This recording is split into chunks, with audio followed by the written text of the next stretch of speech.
Selamat pagi semua jemaat Tuhan, Shalom. Bersyukur kembali kita diberikan kesempatan oleh Tuhan kita untuk beribadah di hadapannya pada minggu kedua bulan Oktober pada pagi hari ini. Sekali lagi kita percaya semua itu karena kasih dan kemurahan Tuhan di dalam hidup kita. Saudara sekalian, mari kita siapkan hati kita. Kita ambil sikap saat teduh di hadapan Tuhan sebelum kita lebih dalam di dalam menaikkan pujian kita. Saat teduh dimulai.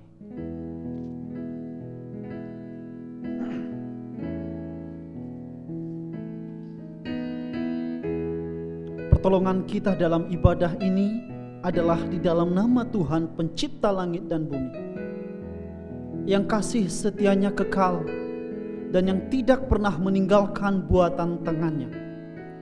Turunlah kiranya atas kita sekalian anugerah dan damai sejahtera dari Allah Tritunggal, Allah Bapa, Allah Putra, dan Allah Roh Kudus. Amin. Mari semua jemaat Tuhan, dimanapun kita berada saat ini, kita naikkan pujian kita di hadapan Tuhan sebagai rasa syukur kita. Kita mau berkata bahwa Tuhan itu sungguh baik, teramat baik dalam hidup kita. Kasih-Nya selalu baru setiap pagi.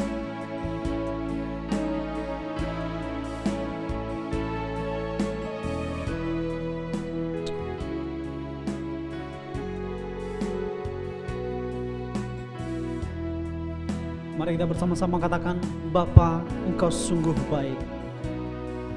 Bapa, Engkau sungguh baik. Kasih-Mu melimpah Tuhan, Kasih-Mu melimpah di hidup. Katakan bersama-sama dengan keluarga kita, Bapa, Bapa, kami berterima kasih, ku berterima kasih, berkat-Mu hari ini yang Kau sediakan bagiku.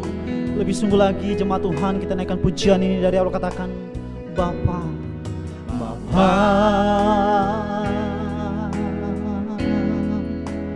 Engkau sungguh baik,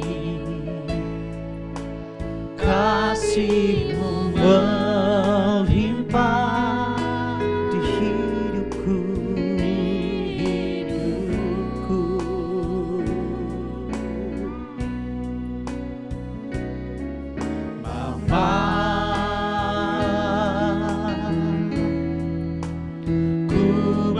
Terima kasih, berkat-Mu hari ini yang Kau sediakan bagiku. Mari bersama katakan, kita mau menaikkan syukur kita di hadapan Tuhan. Naikkan syukurku buat hari yang Kau tak habis-habisnya kasih dan rahmat. Katakan selalu baru, selalu baru, dan tak pernah berlambat. Pertolongan-Mu besar, setia-Mu di sepanjang hidup. Naikkan syukurku, oh, naikkan syukurku buat hari yang Kau beri. Tak habis-habisnya Tuhan, habis-habisnya kasih dan rahmat, selalu baru, selalu baru yang tak pernah terlambat. Pertolonganmu besar setiamu di sepanjang hidup. Besar setiamu Tuhan, besar setiamu di sepanjang hidupku. Kita akan masuk di dalam doa pembukaan yang akan disampaikan oleh Ibu Syafon. Silakan. Mari kita berdoa. Bapa kami yang berada di kerajaan surga, Tuhan kami Yesus Kristus, terima kasih ya Tuhan, Engkau baik ya Tuhan di dalam kehidupan kami. Jika pagi hari ini kami boleh datang beribadah kepadamu, semua ini karena anugerah-Mu. Tuhan, Engkau berkati ibadah pagi hari ini, berkati puji-pujian kami dan penyembahan kami Tuhan. Terima kasih Tuhan, di dalam nama-Mu Tuhan kami Yesus Kristus kami berdoa. Haleluya, amin. Jemaat Tuhan, saat ini kita akan masuk di dalam pengakuan dosa dan doa syafaat. Terlebih dahulu kita akan masuk dalam pujian Betapa Hatiku. Mari kita siapkan hati kita untuk menaikkan syafaat kita, mengakui dosa-dosa kita selama 1 minggu telah kita lalui. Betapa hatiku berterima kasih Tuhan, Kau mengasihiku, Kau memilikiku. Naikkan pujian ini dengan sungguh-sungguh.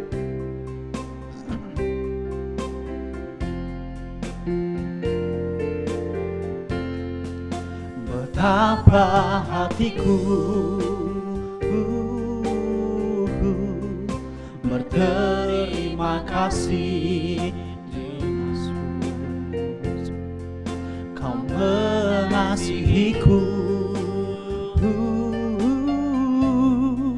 Kau memiliki. Hanya ini Tuhan persembahanku,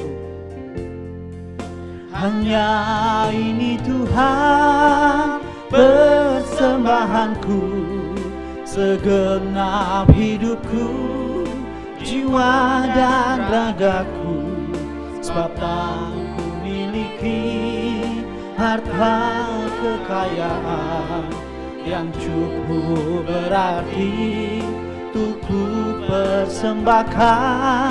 Hanya ini Tuhan permohonanku, terimalah Tuhan persembahanku, pakailah hidupku sebagai alat-Mu seumur hidup. Bersama katakan kembali, hanya ini Tuhan, hanya ini Tuhan persembahanku, segenap hidupku, jiwa dan ragaku, sebab tak ku miliki harta kekayaan yang cukup berarti untuk ku persembahkan.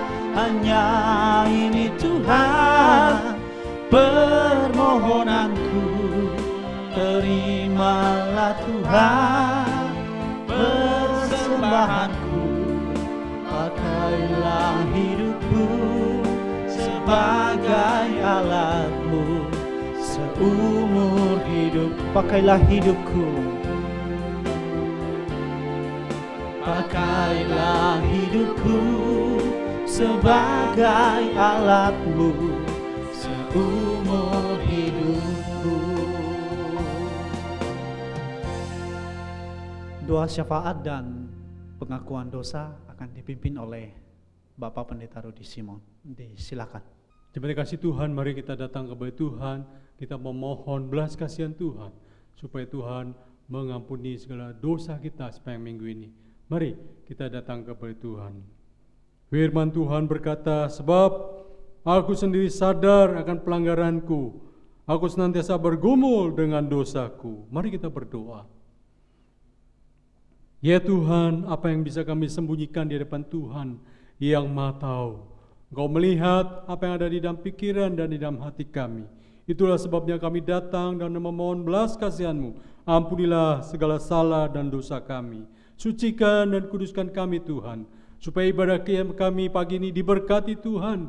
Kami boleh menikmati perjumpaan secara pribadi dengan Tuhan. Terima kasih Tuhan, kami mau berdoa juga menyerahkan untuk saudara-saudara kami yang terpapar COVID-19 dan berada di rumah sakit. Tuhan jamah, sembuhkan, hiburkan, kuatkan mereka yang juga berduka cita. Kami terus berdoa menyerahkan Tuhan situasi bangsa negara kami. Tuhan, Engkau yang mengontrol, Engkau yang mengawasi, Engkau yang memberkati negeri kami. Kami serahkan kepada Tuhan. Bahkan juga jemaat-jemaat-Mu, Engkau yang memelihara, Engkau yang melindungi mereka, Engkau yang menyertai, memberkati segala pekerjaan usaha bisnis mereka. Anak-anak kami yang studi, Tuhan juga berkati. Terpuji nama-Mu Bapa, dengar doa kami. Demi Yesus Tuhan yang hidup kami berdoa. Amin. Jemaat yang kasih Tuhan, bersama dengan seluruh orang percaya di segala abad dan sepanjang abad, mari kita mengucapkan pengakuan iman rasuli dengan bangkit berdiri. Bersama-sama orang percaya, kita mengatakan, aku percaya kepada Allah, Bapa yang Maha Kuasa, Khalik langit dan bumi, dan kepada Yesus Kristus, Anaknya yang tunggal, Tuhan kita, yang dikandung dari Roh Kudus, lahir dari darah anak Maria, yang menderita sengsara di bawah pemerintahan Pontius Pilatus, disalibkan, mati dan kuburkan, turun ke dalam kerajaan maut. Pada hari yang ketiga, bangkit pula dari antara orang mati, naik ke surga, duduk di sebelah kanan Allah, Bapa yang Maha Kuasa, dan dari sana Ia akan datang menghakimi orang yang hidup dan yang mati. Aku percaya kepada Roh Kudus, gereja yang kudus dan am, persekutuan orang kudus, pengampunan dosa, kebangkitan tubuh, dan hidup yang kekal. Amin. Jemaat Tuhan, ini tiba saatnya kita akan mendengarkan kebenaran firman Tuhan. Mari kita bersama-sama siapkan hati dan pikiran kita untuk menyambut kebenaran firman Tuhan ini. Dengan kembali kita akan menaikkan satu pujian. Firman-Mu berkata, Kau besertaku Tuhan, maka kuat roh dan jiwaku.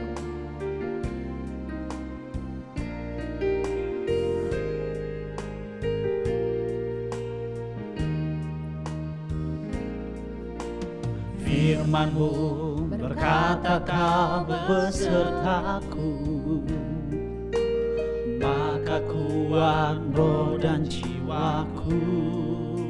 Tangan-Mu Tuhan, tangan-Mu Tuhan selalu ku nantikan. Di setiap langkah ku percaya, dengan sayap-Mu ku akan terbang tinggi. Di tengah badai hidup Kau tak menyerah. Amin Tuhan. Kau kekuatan dan perlindungan bagiku, pertolonganku di tempat maha tinggi. Ku mengangkat tanganku, aku berserah. Kau nantikan, Kau yang ku sembah, Yesusku, Rajaku. Dengan sayap-Mu Tuhan, dengan sayap-Mu ku akan terbang tinggi. Di tengah badai hidup ku tak menyerah. Kau kekuatan dan perlindungan bagiku, pertolonganku di tempat maha tinggi. Ku mengangkat tanganku, aku berserah. Kau ku nantikan, Kau yang ku sembah, Yesusku, Rajaku.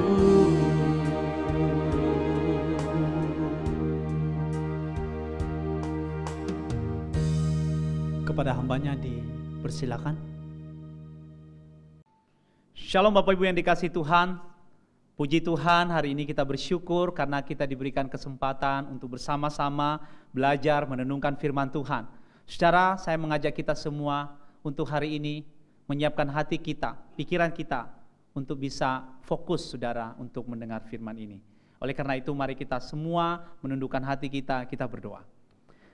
Bapa di surga, kami datang kepadamu pada pagi hari ini. Kami bersyukur karena Engkau memberikan kami kesempatan yang indah untuk berkumpul bersama, memuji Tuhan, memuliakan Engkau, dan terlebih lagi ya Tuhan, mendengar firman-Mu. Kami rindu Engkau hadir di tengah kami, sehingga hari ini Tuhan, kami dapat mendengar firman-Mu, dan kami dapat mengerti firman-Mu Tuhan. Kami berdoa bila Allah Roh Kudus yang bekerja di dalam hati kami, menerjemahkan firman-Mu ini, dan biarlah juga Engkau tolong Tuhan hamba-Mu di dalam segala keterbatasannya, agar hamba-Mu dapat menjelaskan isi hati Tuhan dengan sederhana dan dapat dimengerti oleh setiap kami yang mendengar. Bersabdalah Tuhan, kami siap mendengar firman-Mu, di dalam nama Tuhan Yesus kami berdoa. Amin. Saudara yang dikasihi Tuhan, tema firman Tuhan pada pagi hari ini adalah out of comfort zone, keluar dari zona nyaman. Saudara, untuk mendasari firman ini saya mengajak kita semua untuk belajar dari Kejadian pasal 12 ayat yang pertama sampai ayat yang keempat. Kejadian pasal 12 ayat yang pertama sampai ayat yang keempat. Berfirmanlah Tuhan kepada Abram, pergilah dari negerimu dan dari sanak saudaramu dan dari rumah bapamu ke negeri yang akan kutunjukkan kepadamu. Aku akan membuat engkau menjadi bangsa yang besar dan memberkati engkau serta membuat namamu masyhur dan engkau akan menjadi berkat. Aku akan memberkati orang-orang yang memberkati engkau dan mengutuk orang-orang yang mengutuk engkau, dan olehmu semua kaum di muka bumi akan mendapat berkat. Lalu pergilah Abram seperti yang difirmankan Tuhan kepadanya, dan Lot pun ikut bersama-sama dengan dia. Abram berumur 75 tahun ketika ia berangkat dari Haran. Abram membawa Sarai istrinya dan Lot anak saudaranya dan segala harta benda yang didapat mereka dan orang-orang yang diperoleh mereka di Haran. Mereka berangkat ke tanah Kanaan lalu sampai ke situ. Demikian jauh firman Tuhan, berbahagialah kita yang mendengar firman Tuhan dan terlebih lagi yang melakukannya dalam hidup kita. Secara dikasih Tuhan, tema firman Tuhan seperti yang sudah saya sampaikan hari ini adalah zona keluar dari zona nyaman. Saudara, ada satu pepatah berkata, every beginning is difficult, but it gets easier from there on. Setiap permulaan itu selalu sulit. Tapi ketika kita melangkah, saudara, maka itu menjadi awal dari segala hal yang mudah, saudara. Saudara, saya ingat persis ketika pertama kali kita memulai ibadah secara online. Saudara, kita mungkin banyak mengalami yang namanya kesulitan. Kita merasa tidak nyaman, saudara, karena selama bertahun-tahun sebelumnya kita terbiasa ibadah secara komunal di gereja. Sekarang kita harus ibadah di rumah masing-masing. Tidak lagi bersama dengan saudara-saudara seiman kita yang lain, saudara. Kita hanya bisa ibadah mungkin sendiri atau mungkin hanya bersama keluarga kita. Mungkin sekarang ibadah kita di depan laptop dan harus ada banyak orang, satu keluarga harus bergerombol, saudara, melihat layar laptop kita. Dan itu bukan hal yang menyenangkan, saudara. Tetapi saudara, seiring berjalan waktu, saudara, setelah berjalan 1, 2 bulan, 3 bulan, 4 bulan, saudara, dan sampai mulai hari ini, mungkin banyak di antara kita mulai merasa nyaman dengan kondisi sekarang.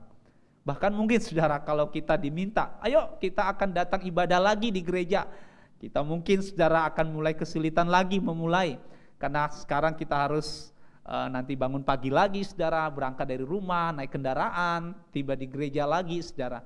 Saudara, ini adalah yang namanya fase orang mengalami zona nyaman. Secara zona nyaman bukanlah sesuatu hal yang aneh, saudara. Setiap orang punya zona nyamannya berbeda-beda. Cuma saudara, zona nyaman itu mesti harus kita selalu hati-hati. Karena zona nyaman seringkali saudara membuat orang tidak bertumbuh. Jika zona nyaman itu adalah situasi yang membuat kita, saudara, tidak lagi berani mencoba hal yang baru. Tidak lagi mau melakukan hal yang membuat kita bertumbuh secara iman kita, saudara. Apa sih maksudnya zona nyaman yang membuat kita tidak bertumbuh secara iman? Secara mungkin, saudara, seiring waktu di mana kita mulai beribadah secara online, ada sebagian di antara kita, saudara, yang tidak lagi melakukan ibadah online ini secara on time. Mungkin ada di antara kita yang sekarang saudara dulunya sangat rajin sekali saudara untuk bersekutu, tapi karena mulai skip sekali, 2 kali skip, 3 kali, lalu akhirnya mulai skip terus menerus saudara. Saudara, mungkin kita dulunya adalah seorang yang punya hubungan yang sangat dekat dengan Tuhan.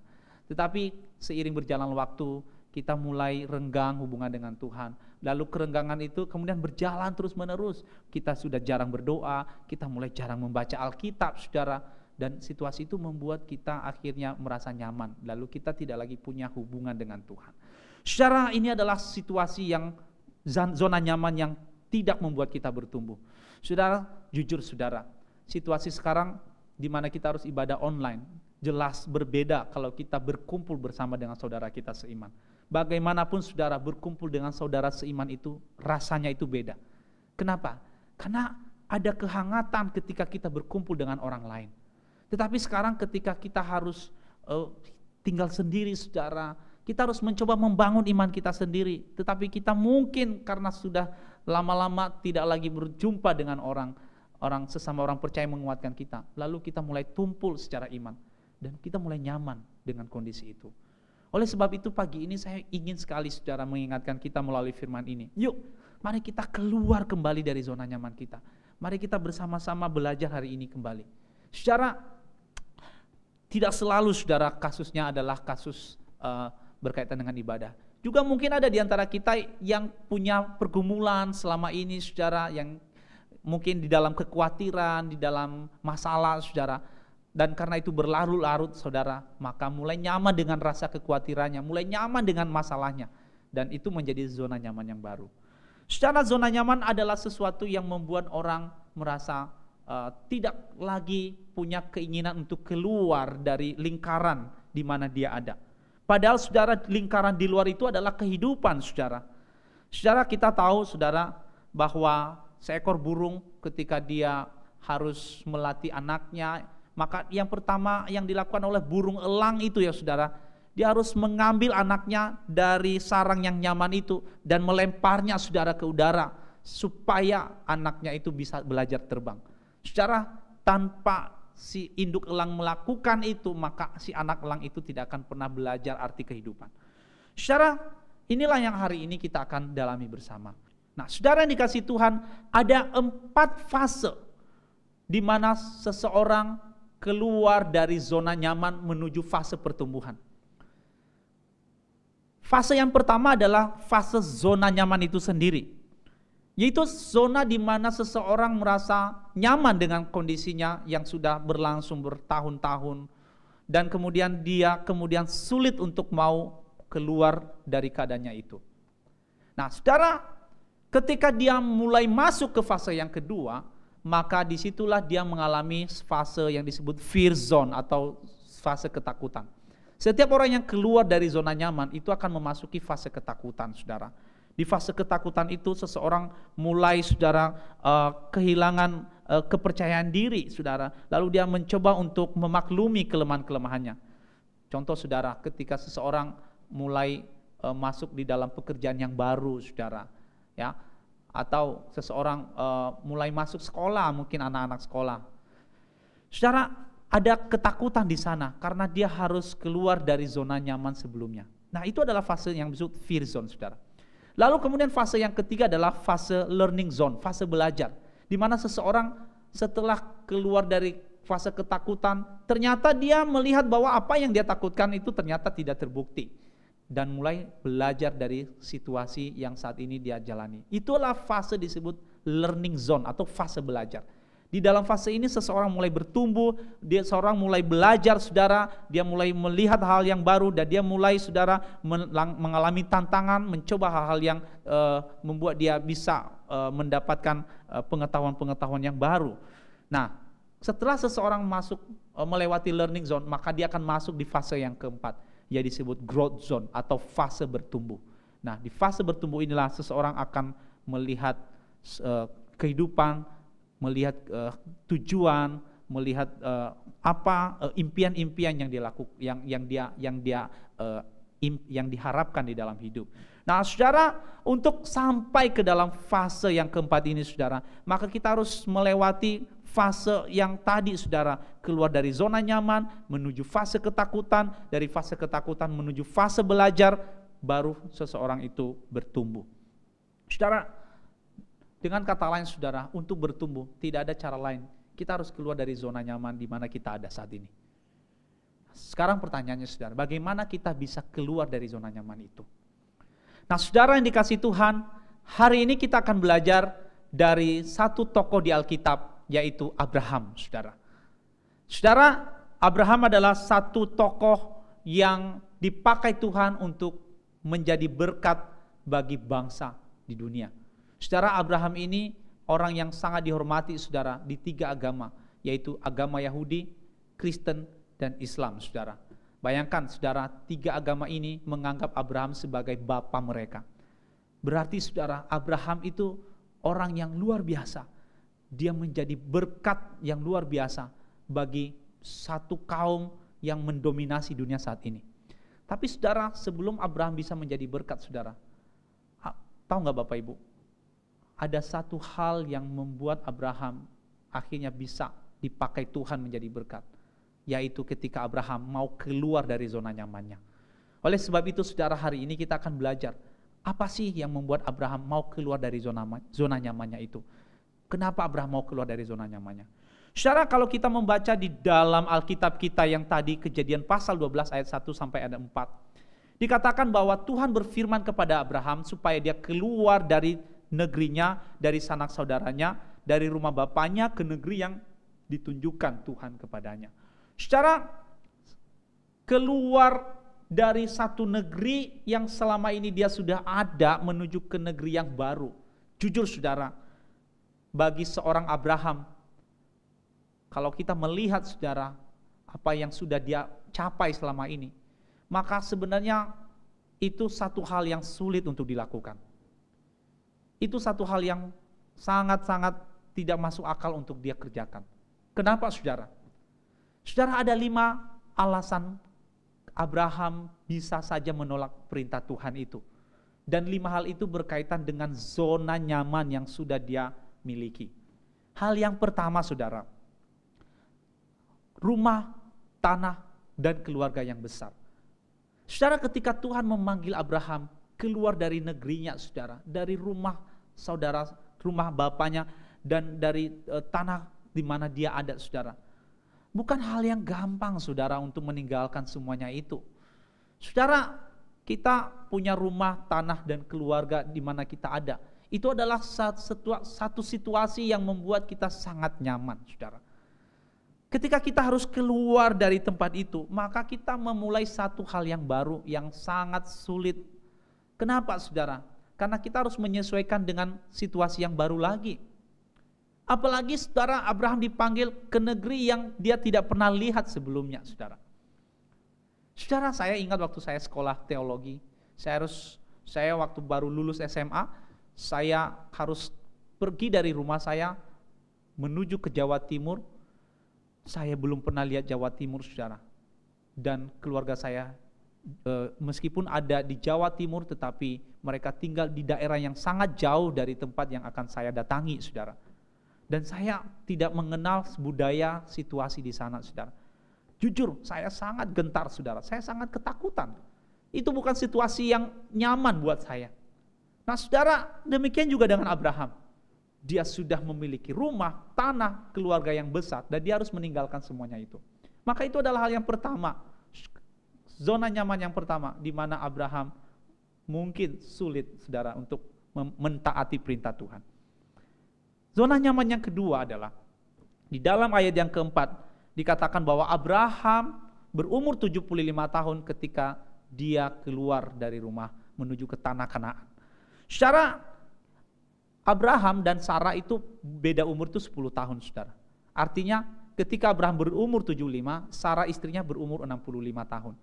Saudara, kita tahu saudara, umur 75 dan umur 65 itu adalah usia pensiun saudara bagi sebagian besar orang. Usia itu adalah usia kakek nenek di mana orang-orang sudah tidak lagi memikirkan hal-hal yang aneh-aneh saudara. di mana dia tinggal menikmati hasil kerjanya, menimang cucu, tinggal di rumah, berkebun mungkin saudara, tinggal menikmati masa-masa tua yang indah bersama dengan istri tercinta. Secara bayangkan Abraham dalam usia yang sudah begitu tua harus meninggalkan saudara semuanya itu menuju petualangan yang baru. Dia harus merantau lagi saudara, sementara dia sudah terlalu tua untuk memulai itu. Itu adalah zona nyaman yang kedua saudara. Yang ketiga saudara, secara material saudara, Abraham sudah kaya raya ketika Tuhan memanggil dia. Di ayat yang kelima dikatakan, Abraham membawa Sarai istrinya dan Lot anak saudaranya dan segala harta benda yang didapat mereka dan orang-orang yang diperoleh mereka di Haran. Mereka berangkat ke tanah Kanaan lalu sampai di situ. Saudara, ada dua kata di sana, segala harta benda yang didapat mereka dan orang-orang yang mereka peroleh di Haran. Saudara, apa artinya saudara? Abraham ini sangat kaya raya saudara. Kita lihat dari mana? Dia memiliki orang-orang yang diperoleh di Haran. Orang-orang yang bekerja sebagai pembantu mereka di ladang, di penggembalaan. Sehingga artinya saudara, Abraham ini adalah bukan hanya orang yang berkecukupan, tapi dia orang yang berkelimpahan saudara. Bayangkan saudara, dalam kondisi seperti itu, apalagi yang harus dicari Abraham? Apakah dia butuh materi? Apakah dia butuh kesuksesan? Enggak saudara. Secara usia dia sudah terlalu tua dan dia sudah punya semuanya saudara. Itu adalah hal yang ketiga saudara. Hal yang keempat saudara, jarak jauh yang harus dia tempuh dari Haran menuju ke tanah Kanaan. Itu bukan jarak yang dekat saudara. Di dalam Alkitab saudara, kita melihat bahwa Haran ke Kanaan itu berjarak sekitar 640 km. Secara 640 km itu adalah jarak dari Jakarta ke Madiun saudara di Jawa Timur. Saudara, kita harus melihat saudara bahwa ketika Tuhan memanggil Abraham, Abraham dipanggil Tuhan itu saudara, fasenya itu yang pertama itu dari Ur menuju ke Haran dulu saudara.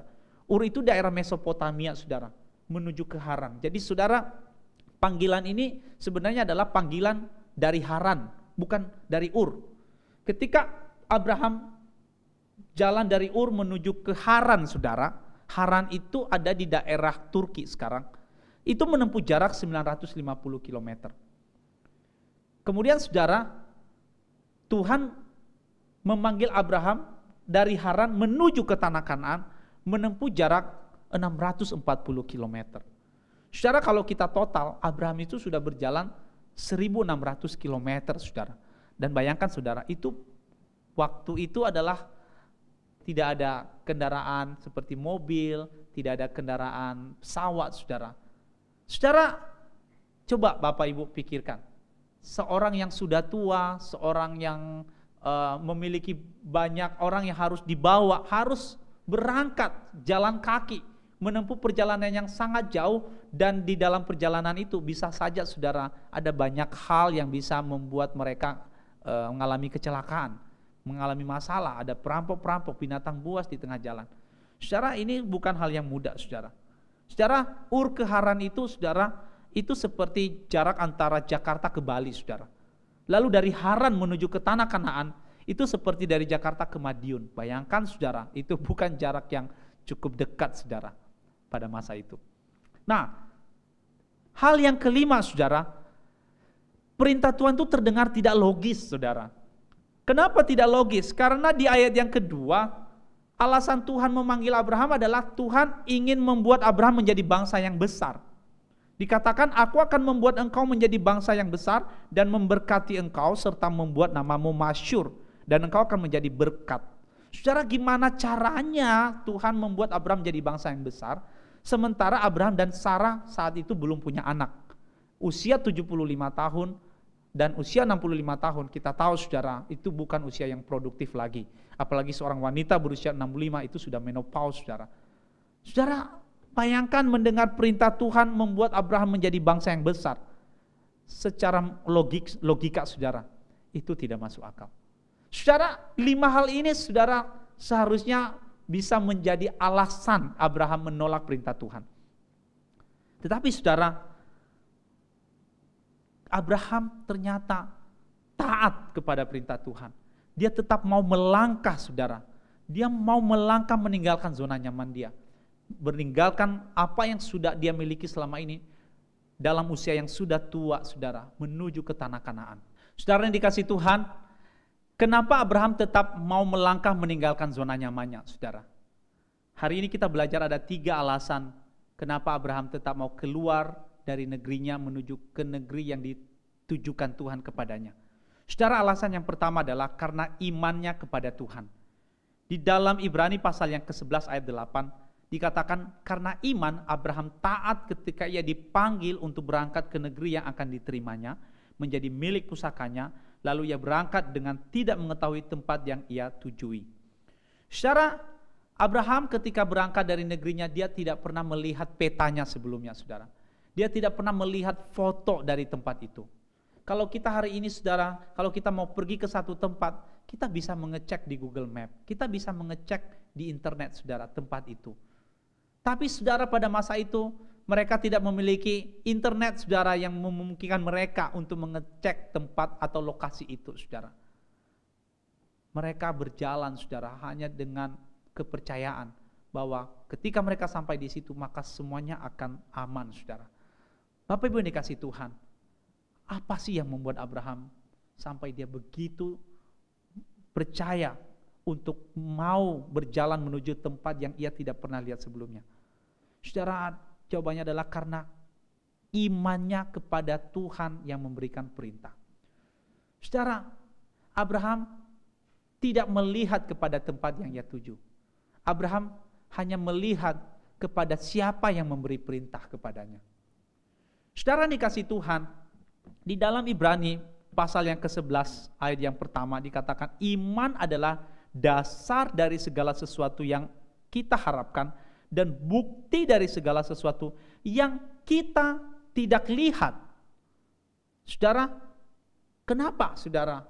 Iman itu dasar dari segala sesuatu yang kita harapkan dan bukti dari segala sesuatu yang tidak kita lihat. Saudara, hari ini saudara, kita tidak pernah melihat siapa yang menciptakan alam semesta ini. Kita tahunya saudara, begitu kita lahir, kita melihat alam semesta ini sudah ada, saudara. Tetapi saudara, kenapa kita bisa percaya, saudara, bahwa Tuhanlah yang menciptakan alam semesta ini? Saudara, itu adalah karena iman, saudara. Bahwa mustahil alam semesta yang begitu rapi, begitu indah ini, itu datang dengan seketika tanpa seorang pencipta, saudara. Saudara, mungkin kita berpikir, bagaimana mungkin kita bisa percaya sesuatu yang tidak bisa kita lihat? Saudara, tadi waktu kita duduk di kursi kita, saudara, tidak ada yang bisa menjamin kursi yang kita duduki itu safety, saudara. Tidak ada yang menjamin bahwa baut-baut kursi kita atau penyangga kursi kita itu tadi malam mengalami masalah, saudara. Tetapi saudara, setiap kali kita duduk, kita gak pernah mengecek sebelumnya. Kita main duduk saja, saudara. Itu iman loh, saudara. Ketika kita berkendaraan, lalu kita mau belok ke kiri, kita beli lampu sen. Siapa yang pernah bisa yakin bahwa orang yang di belakang kita itu baru belajar mengendarai mobil, saudara. Dan dia mengerti lampu sen kita. Tapi kita percaya saja, saudara, bahwa ketika seseorang mengendarai mobil, kita pasti percaya, saudara. Tanpa perlu membuktikan lagi, tanpa perlu harus menanyakan kepada orang itu, saudara. Kita percaya bahwa orang itu pasti ngerti arah lampu sen itu artinya kita mau belok ke kiri. Saudara, ada banyak di antara kita yang tidak pernah melihat Tuhan. Tidak pernah melihat surga yang Tuhan janjikan. Tetapi apa yang membuat kita hari ini menjadi orang Kristen? Yaitu karena iman kita kepada Tuhan. Karena kita percaya kepada firman Tuhan bahwa kita telah diselamatkan, kita telah ditebus, dan kita diberikan janji menjadi anak Tuhan. Saudara, ketika kita percaya kepada Tuhan, saudara, maka saudara, pertanyaannya saudara, apakah kita juga percaya bahwa setiap masalah pergumulan yang kita hadapi, itu juga Tuhan sanggup untuk atasi? Apakah kita percaya bahwa ketekunan kita di dalam ibadah kita, ketekunan kita untuk terus menerus saudara mengikut Tuhan, membangun hubungan pribadi dengan Tuhan, itu adalah satu ketekunan yang membawa kita kepada apa yang Tuhan janjikan, yaitu keselamatan yang Tuhan berikan. Ataukah sebaliknya kita sudah kehilangan iman kita kepada Tuhan. Kita sudah tidak lagi percaya kepada janji Tuhan kepada kita. Saudara, iman adalah sesuatu yang menjadi alasan kenapa kita mau terus percaya kepada Tuhan. Kenapa kita mau terus hari ini, mau datang mendengar firman, mau belajar, mau berdoa kepada Tuhan, mau terus membangun hubungan kepada Tuhan. Meskipun kita nggak pernah melihat, saudara, apa yang akan Tuhan berikan itu. Tetapi kita percaya, itu adalah kemenangan yang pertama yang akan kita dapatkan ketika kita mau keluar dari zona nyaman yang negatif yang membuat kita tidak bertumbuh, yaitu ketika kita melihat kepada Tuhan saja. Itu hal yang pertama, saudara. Hal yang kedua, saudara, Abraham berani keluar melangkah karena pengharapan akan janji Tuhan. Saudara, di dalam ayat yang kedua dikatakan bahwa Tuhan memberikan kepada Abraham janji bahwa aku akan membuat engkau menjadi bangsa yang besar dan memberkati engkau serta membuat namamu masyhur dan engkau akan menjadi berkat. Secara dikasih Tuhan, tidak ada orang yang pernah bisa melahirkan, saudara, di masa di mana dia sudah menopause, saudara, masa mati haid, saudara, dan sudah terlalu lama di usia yang sudah tua, sudah terlalu lama tidak memiliki anak, saudara. Saudara, Abraham secara logika, saudara, bisa saja menertawakan ketika Tuhan berkata bahwa dia akan menjadi bangsa yang besar. Dan kita tahu, saudara, di dalam Alkitab Sarah tertawa, saudara, terhadap janji itu, saudara. Tetapi, saudara, kenapa Abraham mau tetap melangkah, saudara? Karena Abraham, dia punya pengharapan akan janji Tuhan itu. Saudara, pengharapan di dalam bahasa Prancis itu menggunakan istilah espoir, saudara. Espoir itu artinya punya sesuatu yang ingin dicapai, saudara, di masa yang akan datang. Orang yang tidak punya harapan disebut desespoir. Di dalam bahasa Inggris disebut despair, putus asa, tidak lagi punya harapan. Secara orang yang tidak punya harapan, tidak punya alasan untuk menjalani hidup. Makanya, saudara, orang yang bunuh diri itu adalah orang yang sudah tidak punya harapan lagi. Secara harapan itu bukan terjadi sekarang. Harapan itu terjadi di yang akan datang, saudara. Tidak pernah bisa kita lihat. Karena itu bukan sesuatu yang kita dapatkan saat ini, saudara. Nah, saudara, Abraham tidak menunjukkan matanya kepada yang sekarang, saudara. Tetapi dia menunjukkan matanya kepada yang akan datang, saudara. Kepada pengharapan yang telah Tuhan janjikan, saudara. Meskipun saat ini dia tidak melihat buktinya, saudara, janji itu. Karena secara manusia, secara logika saja, dia sudah terlalu tua bersama dengan Sarah untuk memiliki seorang anak. Tetapi, saudara, dia punya harapan kepada Tuhan yang memberikan janji bahwa suatu hari dia akan jadi bangsa yang besar. Artinya, saudara, dia pasti akan punya anak, saudara. Nah, saudara, apakah kita juga, saudara, punya pengharapan yang sama kepada Tuhan? Tuhan memberikan kita pengharapan, keselamatan, saudara. Bahwa barang siapa yang percaya kepada Tuhan, dia akan mendapatkan keselamatan. Apakah kita memiliki pengharapan yang teguh terhadap janji Tuhan itu? Atau, saudara, mungkin di antara kita saat ini sedang berada di dalam kondisi di mana kita hidup dalam kekhawatiran kita merasa segala sesuatu membebani kita dan tidak ada lagi harapan buat kita untuk bisa keluar dari masalah kita. Saudara, apakah saudara percaya kepada janji Tuhan? Bahwa Tuhan akan memberikan kita masa depan yang indah, masa depan yang gemilang, saudara. Saudara, kalau kita punya pengharapan kepada Tuhan, maka kita akan berani meninggalkan zona nyaman kita. Zona nyaman yang membuat kita gak bertumbuh. Hal-hal masalah yang membuat kita tidak mau keluar darinya. Dan kita mau berjalan, saudara, menuju kepada pengharapan yang Tuhan janjikan itu. Saudara, ini adalah alasan yang kedua saudara, bahwa kita harus memiliki pengharapan, bukan pada apa yang kita lihat sekarang, tetapi pada apa yang dijanjikan Tuhan di masa yang akan datang. Saudara, mungkin saudara, sebagian di antara kita saat ini punya pergumulan saudara, karena secara ekonomi saudara sekarang sudah terlalu sulit saudara untuk bisa berharap kepada situasi di mana kita ada. Tapi itu bukan jadi alasan kita putus asa saudara. Kita harus percaya bahwa di balik ini saudara, pasti Tuhan menyediakan sesuatu yang terbaik. Saudara, itu adalah hal yang kedua. Hal yang ketiga saudara, kenapa Abraham tetap mau melangkah saudara? Alasannya adalah karena kasih kepada dunia. Saudara, Tuhan berkata kepada Abraham bahwa engkau akan menjadi berkat. Saudara, apa sih menjadi berkat di sini saudara? Sebenarnya bisa saja Abraham berpikir, bagaimana ya saya bisa menjadi berkat bagi bangsa, sementara saya masih seperti sekarang belum punya anak. Lalu dengan cara apa saya bisa menjadi berkat bagi bangsa saudara? Tapi saudara, Abraham tidak melihat kepada situasi itu saudara.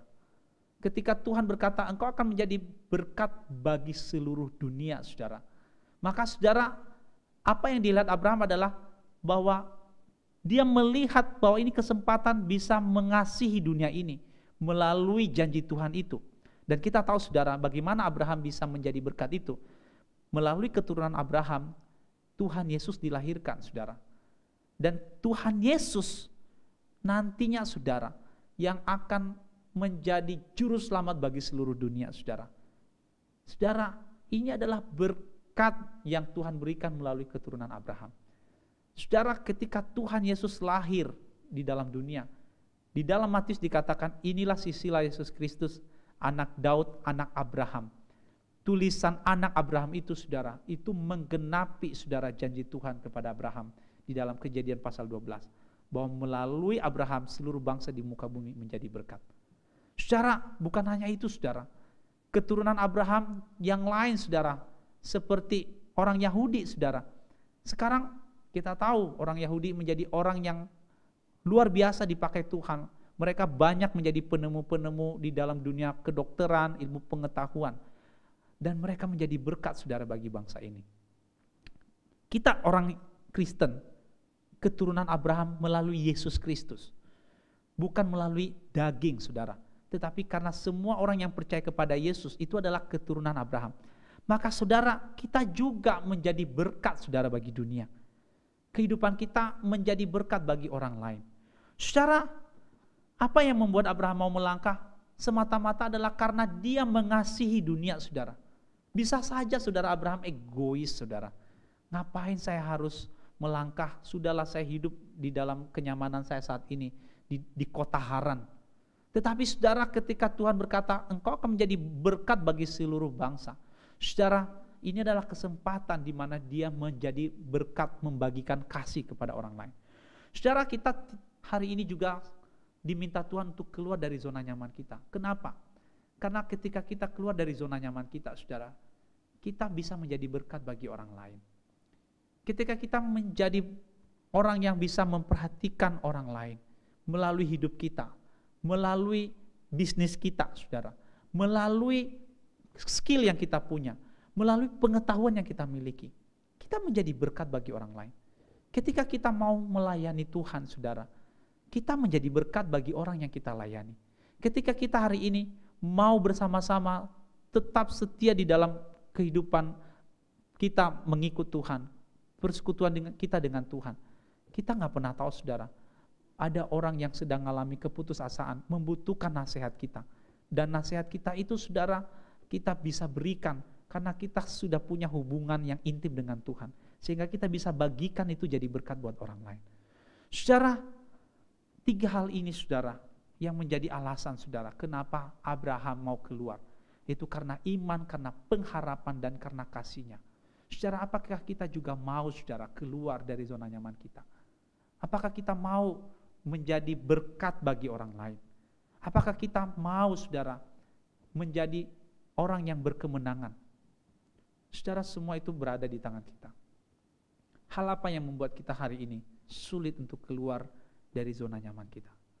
Mungkin, saudara, dosa-dosa, mungkin kebiasaan-kebiasaan kita yang buruk, mungkin masa lalu kita yang membuat kita terus-menerus menggerogoti kita, lalu kita sulit sekali keluar. Mungkin kita punya konflik yang membuat kita sudah nyaman dengan situasi itu, dan kita tidak pernah mau melangkah, saudara. Dan itu gak membuat kita menjadi berkat. Saudara, mari saudara, hari ini kita diminta, yuk kita keluar dari semua zona nyaman yang membuat kita tidak menjadi berkat, yang membuat kita gak bertumbuh, saudara. Kita berangkat, kita melangkah menuju kemenangan bersama Tuhan Yesus. Mari kita berdoa.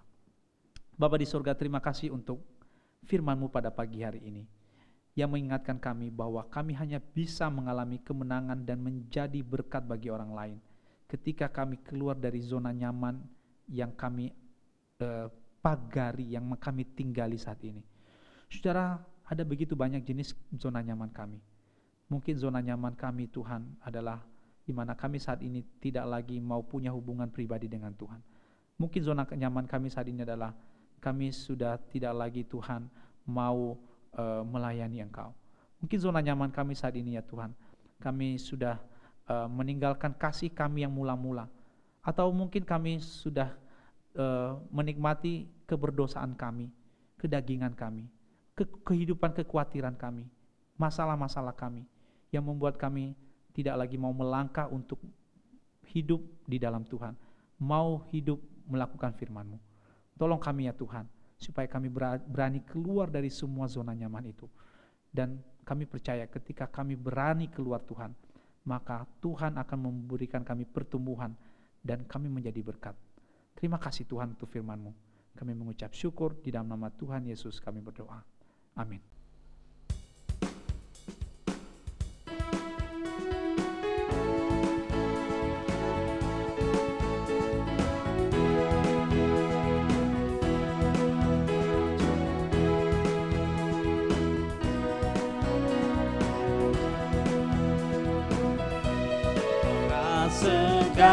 Segalanya Dia bagiku,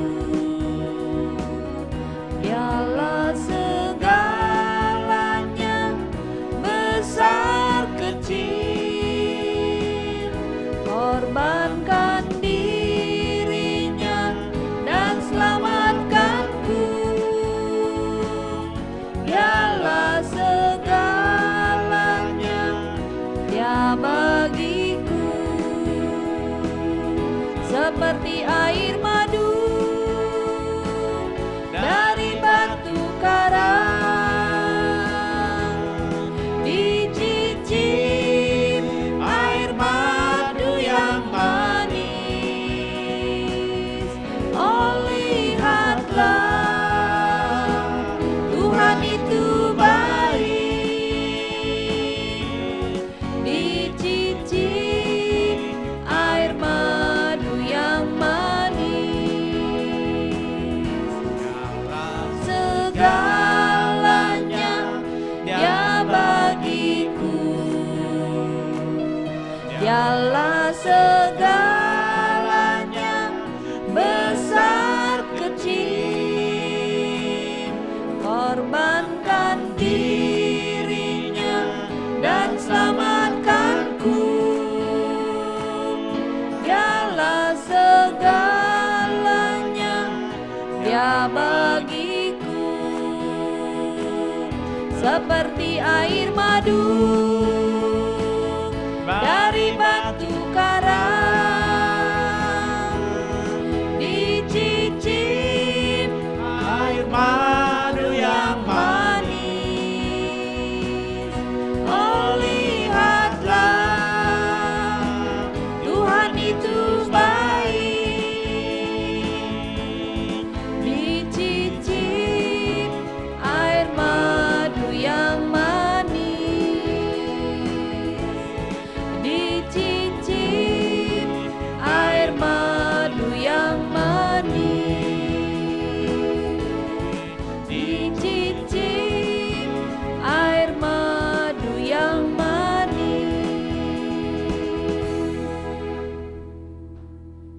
Shalom Bapak Ibu Saudara, apa kabar semua? Saya percaya Bapak Ibu Saudara dalam keadaan sehat. Tuhan melindungi Bapak Ibu Saudara yang kasih Tuhan, Tuhan menyertai bersama dengan keluarga. Bapak Ibu Saudara, mari kita perhatikan warta kita pada minggu ini. Warta yang tadi ada di depan sudah Bapak Ibu baca dan perhatikan. Biar kita setia mendukungnya di dalam doa kita dan juga partisipasi kita bersama-sama. Bapak Ibu Saudara yang kasih Tuhan, mari kita akan akhiri ibadah kita. Dan Bapak Ibu Saudara yang kasih Tuhan, kita akan pujian doksologi dan menerima doa berkat.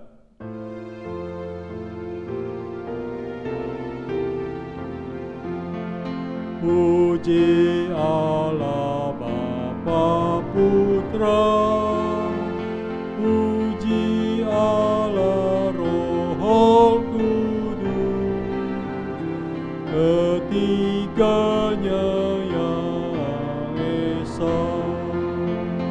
Pohon selamat sumber berkah.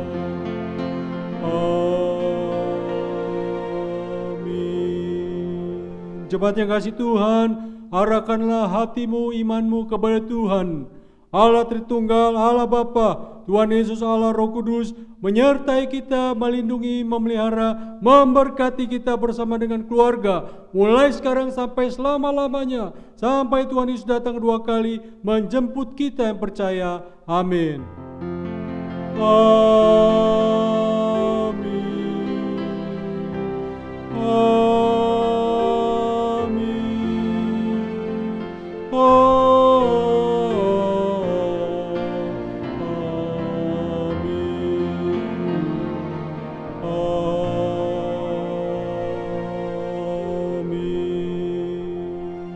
Cepat dipersilakan duduk. Saat teduh ibadah selesai, Tuhan memberkati kita semua. Jangan lupa membaca Alkitab sehari 2 pasal, merenungkan 1 ayat. Tuhan memberkati, selamat hari Minggu. Tuhan menyertai kita semua. Amin.